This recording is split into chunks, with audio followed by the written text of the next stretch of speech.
नमस्कार, मी जगदीश देशमुख. बातमी बळीराजाची या कृषी विषयक बुलेटिनमध्ये आपल्या सगळ्यांचं स्वागत. आता कृषी विषयक महत्त्वाच्या बातम्यांचा झटपट आढावा घेऊयात बळीराजा टॉप 10 मधून. वाशिम जिल्ह्यात तूर पिकाची काढणी सुरू झाली आहे, मात्र उत्पादनात मोठी घट होत असल्याने शेतकरी चिंतेत आहे. पालघरच्या करवेले येथील दिलीप पाटील या शेतकऱ्यांना आपल्या शेतात सूर्यफुलाची लागवड करत अनोखा प्रयोग केला.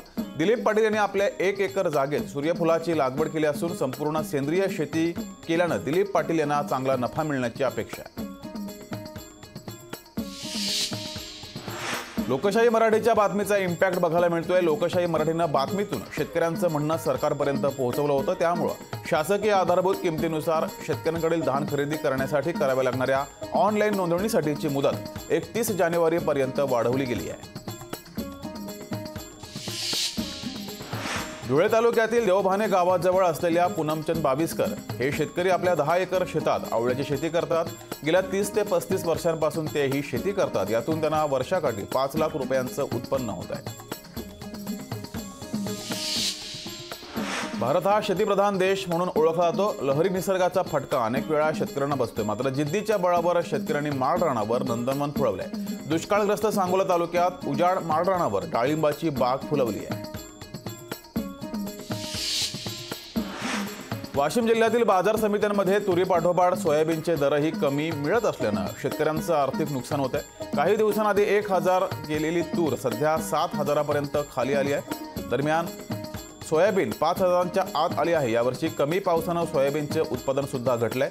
तर तुरीचे भाव हे 10000 पर्यंत गेले होते, ते खाली आलेले, ते 7000च्या सुद्धा खाली आले. शेतकरी मोठ्या कष्टाने शेती करतो, त्याच्या हाताला पीकही लागलं, मात्र फक्त गावात तो माल साठवण्याची सोय नसल्यानं त्याला त्या कवडी मोलानं विकावा लागतोय. त्यामुळे शेतकरी अडचणीत सापडलाय. त्याचं आर्थिक नुकसान होत आहे. शेतकऱ्यांचा माल किंवा शेती अवजारे हे ठेवण्यासाठी शासनाकडून गोदाम उपलब्ध करून देण्यात येणार आहेत. राज्याच्या अनेक भागात यंदा अवकाळी आणि गारपिटीचा फटका बसला. यामुळे हजारो हेक्टरच्या शेतीचं नुकसान झालं, तर अनेकांना मोबदला अजूनही मिळाला नाही. कांद्याचे भावही गडगडत गेलेत. दरम्यान नंदुरबार बाजार समितीतही शेतकऱ्यांच्या अडचणीत वाढ झाली आहे. मिरचीची विक्रमी आवक झाली आहे, त्यामुळे दर मिळत नाहीये.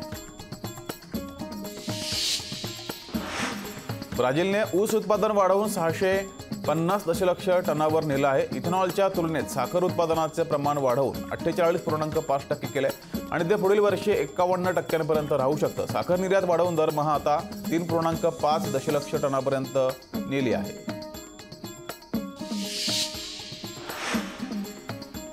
बाजारामध्ये अधिक वजनाच्या पक्ष्यांचा पुरवठा करीत बाजारात आवक वाढती आणि मागणी कमी असल्यानं चित्र दिसतंय.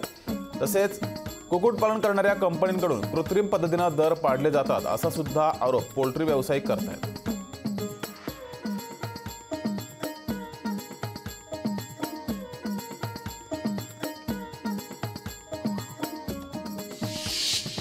आता कृषीविषयक बातम्या पाहूयात विस्ताराने. वाशिम जिल्ह्यात तूर पिकाची काढणी सुरू झाली आहे, मात्र उत्पादनात मोठी घट येत असल्यानं शेतकरी चिंतेत आहे. यावर्षी सुरुवातीला झालेल्या अल्प पाऊस, त्यानंतर ऐन फुलोऱ्याच्या अवस्थेत झालेली गारपीट आणि अवकाळी पाऊस यामुळे तुरीचं प्रचंड नुकसान झालंय. त्याचाच परिणाम उत्पादनावर सुद्धा झालाय. अवघे 3 ते 4 क्विंटल तुरीचं उत्पादन होतंय, तर तुरीचा दर्जा सुद्धा घसरलाय. त्यामुळे बाजारात दरही कमी मिळण्याची शक्यता आहे.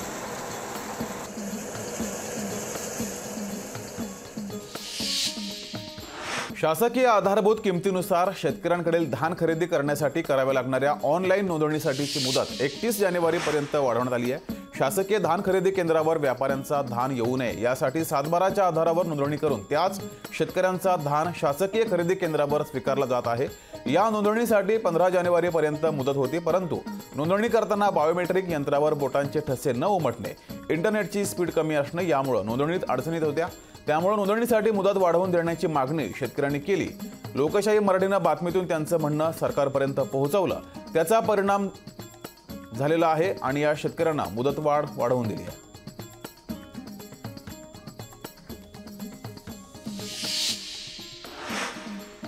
शेतकऱ्यांमागे संकटाची मालिका सुरूच आहे. कधी ओला तर कधी कोरडा दुष्काळ तर कधी अवकाळी पावसाचा फटका.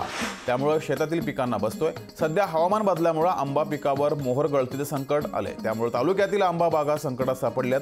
तालुक्यात आंब्याच्या फळबागा वाढल्यात. मात्र या झाडांवर धुरी, करपा या रोगांचा प्रादुर्भाव झालाय.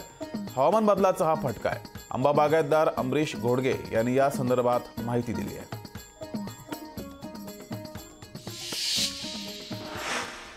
नीरा उजवा कालव्यावरील शेतकऱ्यांनी पाण्यासंबंधी विविध मागण्यांसाठी आज पंढरपूर पुणे महामार्गावर वेळापूर येथे राष्ट्रवादी अजित पवार गटाचे उत्तम जानकर यांच्या नेतृत्वाखाली रास्ता रोको केला.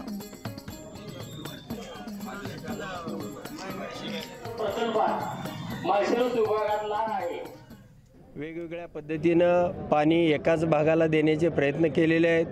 हे थांबवण्यासाठी या ठिकाणी मोठ्या प्रमाणावरती शेतकरी उपस्थित झालेले आहेत. या पाणी वाटपाच्या संदर्भामध्ये ॲडव्होकेट नागेशजी काकडे यांनी गेली 8-10 वर्ष मोठा संघर्ष करून याला वाचा फोडलेले आहे. सर्वसामान्य शेतकऱ्यांपर्यंत हा विषय पोहोचवलेला आहे. तर हा विषय महिन्याभरामध्ये जर नाही संपला तर निश्चितपणानं मोठं ताकदीचं आंदोलन उभं केलं जाईल आणि या शेतकऱ्यांसाठी न्याय मिळवला जाईल. शेतीला जोड व्यवसाय म्हणून अनेक शेतकरी वेगवेगळे व्यवसाय करत असतात. धुळे तालुक्यातील देवभाने गावाजवळ असलेल्या पूनमचंद बाविस्कर हे शेतकरी आपल्या 10 एकर शेतात आवळ्याची शेती करतात.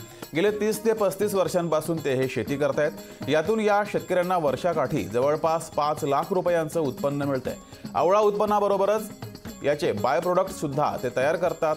आवळा कॅन्डी, आवळा ज्यूस, आवळा पावडर असे शरीरासाठी आरोग्यवर्धक असलेले विविध प्रकारचे उत्पादन त्यांनी सुरू केले. यासाठी वेगळं मार्केटिंग करण्याची देखील आवश्यकता भासत नाही. जागेवर ग्राहक येऊन हा आवळा विकत घेतात.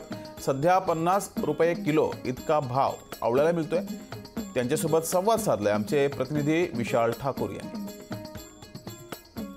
शेतीला जोडधंदा म्हणून अनेक वेगवेगळे व्यवसाय हे केले जात असतात.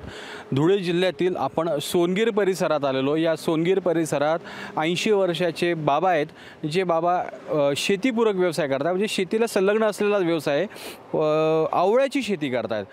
आवळ्याची शेती टेक्निकली केली जाते. नेमकं कशी शेती करता या आजोबांकडून आपण जाणणार आहोत. आजोबा, कशी शेती करता? ह्या वयात देखील आपण आवळ्याची शेती करतो. ही आवळा शेती ही अगदी सुरुवातीपासून आहे. जवळजवळ 35 वर्षाच्या पूर्वीची बाग लावलेली आहे.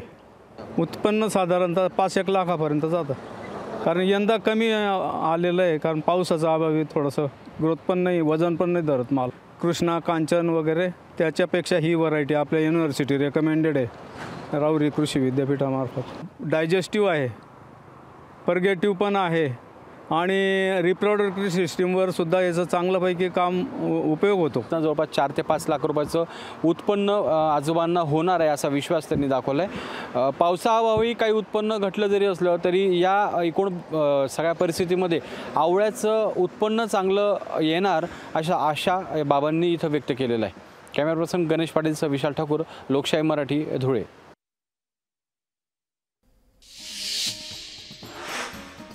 भारत हा शेतीप्रधान देश म्हणून ओळखला जातो. लहरी निसर्गाचा फटका अनेक वेळा शेतकऱ्यांना बसतो. मात्र जिद्दीच्या बळावर शेतकरी माळरानावर देखील नंदनवन फुलवू शकतो.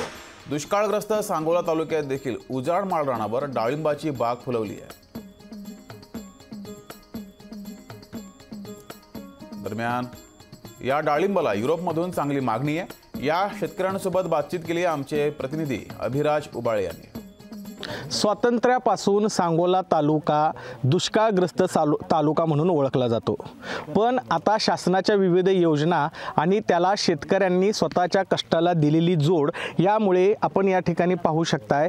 ही डाळिंबीची बाग आहे. आपण सांगोला तालुक्यातील गौडवाडी या गावामध्ये आहोत आणि युरोपला एक्सपोर्ट होणारा हा माल आहे. ही डाळिंबीची शेती आहे. या ठिकाणी 5 वर्षापूर्वी माळरान होतं आणि बुद्धेहाळ तलावातलं पाणी घेऊन या माळरानावर ही डाळिंबीची शेती फुलवलेले शेतकरी आपल्यासोबत आहेत. एक डाळिंब कमीत कमी 50 ते 60 रुपये जाते. हे बाहेरल्या देशात एक्सपोर्ट होते. तलाव्यातनं पाणी उचलून मग शेतीला वापर केला. हे आमदार साहेबाची पुण्य आहे. हे माळरान होतं तुम्ही म्हणताय अगोदर. इथं एवढं सुपीक जमीन कशी तयार केली? सुपीक जमीन आम्ही काय केली, पहिल्यांदा मशीननं फोडली. JCBच्या द्वाऱ्यानं फोडून ट्रॅक्टरनं बाहेर माल काढून मजुराखंड परत आम्ही काय केलं बोदाळ तलावाला गाळ आणून हे शेतीला घातलेलं आहे आणि परत आम्ही डाळिंब ह्याच्यावर लावले. तर आपण पाहिलं की दुसऱ्या तलावातून गाळ आणून शेतजमीन सुपीक केली, तयार केली आणि आज हे डाळिंबीची बाग आपण फुललेली बघतोय आणि यातून सांगोला तालुक्यातील दुष्काळग्रस्त भागातील शेतकरी आता सदन झालेलं आपल्याला पाहायला मिळतंय. अभिराज उबाळे, लोकशाही मराठी, सांगोला. याबरोबरच बातमी बळीराजाची या बुलेटिनमध्ये वेळ झाली इथेच थांबण्याची. मात्र या बुलेटिनविषयी तुमच्या काही सूचना असतील, शेतीविषयक काही प्रश्न असतील तर 9619026483 या क्रमांकावर तुमचा प्रश्न अगदी थोडक्यात आम्हाला व्हिडिओ स्वरूपात पाठवू शकता.